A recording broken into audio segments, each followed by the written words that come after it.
Mașini tunate, fum de cauciuc încins, fete frumoase, mulți vizitatori. Așa pot fi descrise cele 2 zile de Car Expo desfășurat la Sibiu. Venite din toate colțurile României, 70 de mașini modificate au fost prezentate pentru a participa la un spectacol automobilistic mult așteptat din toate punctele de vedere.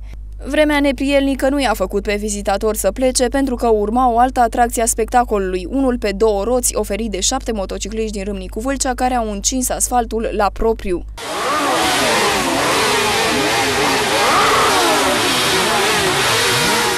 După 2 zile de spectacol, expoziția și-a desemnat câștigătorii. Printre aceștia s-a numărat și clubul vâlcean Shadows Racing Team, care a câștigat 2 premii la categoriile Best Team from the Show și la Best Interior Setup, cu alte cuvinte, cel mai frumos habitaclu.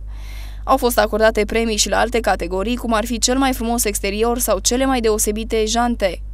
Un premiu special a fost destinat automobilelor românești intrate și acestea în concurs cu modificările impuse de regulamentul întâlnirii. Membrilor juriului le-a fost destul de greu să aleagă pe cele mai dintre cele mai, dar într-un târziu au deliberat.